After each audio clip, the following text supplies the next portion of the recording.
I know a place that's sound and safe for us now.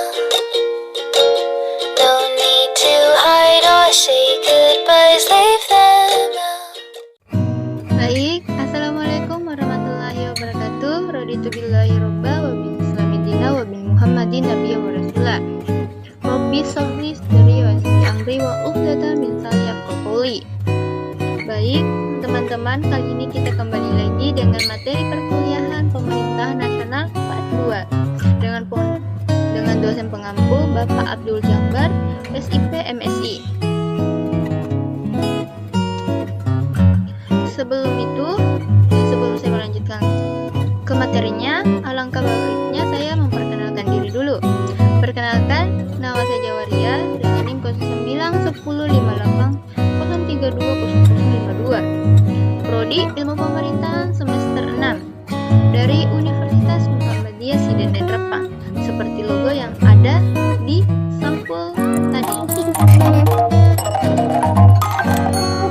Baik teman-teman, untuk video part 2 kali ini saya juga coba membahas 3 materi. Materi pertama tentang konsep kekuasaan dan kewenangan, yang kedua lembaga tertinggi negara di Indonesia, dan yang ketiga adalah perbedaan sistem pemerintahan presidensial dan parlementer.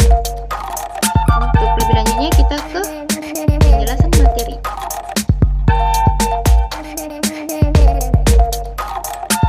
Yang pertama ada kekuasaan dan kewenangan.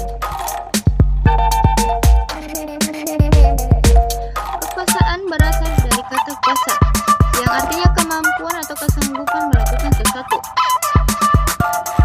Max Weber menyatakan bahwa kekuasaan sebagai peluang dari seseorang atau maupun kelompok untuk memberikan kesadaran terhadap masyarakat akan kemauannya, sekaligus maupun diterapkan terhadap tindakan perlawanan dari orang maupun golongan tertentu. Sedangkan kewenangan yang berasal dari kata dasar wewenang, yang dapat diartikan sebagai hal berwenang. Hak dan kekuasaan dipunyai untuk melakukan sesuatu. Bigerman mengungkapkan bahwa kewenangan dalam bahasa hukum tidak sama dengan kekuasaan atau match. Kekuasaan hanya menggambarkan hak untuk berbuat atau tidak berbuat.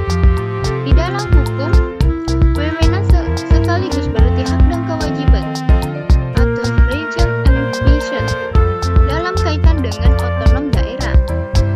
Hak di otonom daerah, hak mengandung pengertian kekuasaan untuk mengatur sendiri atau Selbstverwaltung. Sedangkan kewajiban secara horizontal berarti kekuasaan itu menyelenggarakan pemerintahan sebagaimana mestinya. Sedangkan secara vertikal berarti kekuasaan untuk menjalankan pemerintahan dalam suatu tertib ikatan pemerintahan negara secara keseluruhan. Baik, itu soal masuk ke slide selanjutnya. Di slide selanjutnya itu ada pembahasan materi kedua, lembaga tertinggi Indonesia.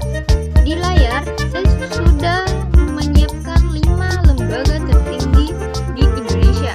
Yang pertama ada DPR, Dewan Perwakilan Rakyat. Yang kedua ada MA, Mahkamah Agung. Yang ketiga ada KY atau Komisi Yudisial. Yang keempat ada MK atau Mahkamah Konstitusi. Yang kelima ada BPK, Badan Pemeriksaan Keuangan. Inilah kelima lembaga tertinggi di Indonesia. Selanjutnya kita masuk ke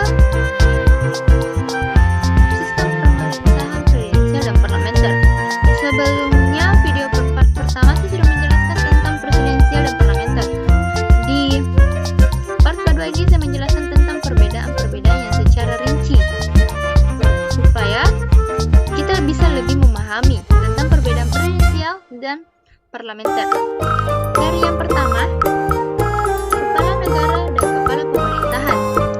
Presiden merupakan kepala negara untuk pemerintahan presidensial. Selain itu, presiden juga menjabat sebagai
Kekuasaan legislatif dan eksekutif.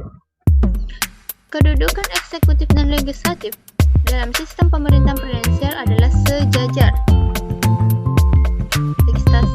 Legislatif dan eksekutif ini ternyata sejajar ya guys.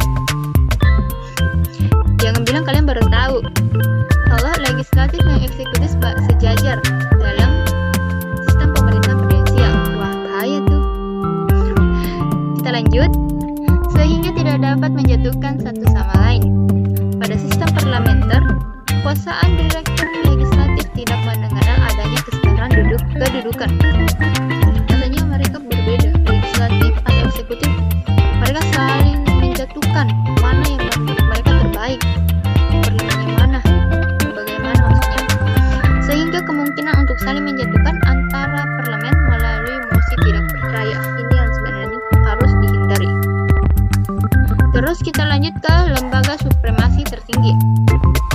Sistem pemerintahan presidensial sebenarnya tidak memiliki supremasi tertinggi dan hanya menekankan kepada kedaulatan rakyat.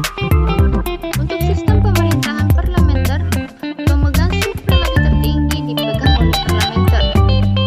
Itulah perbedaan antara sistem pemerintahan presidensial dan parlementer.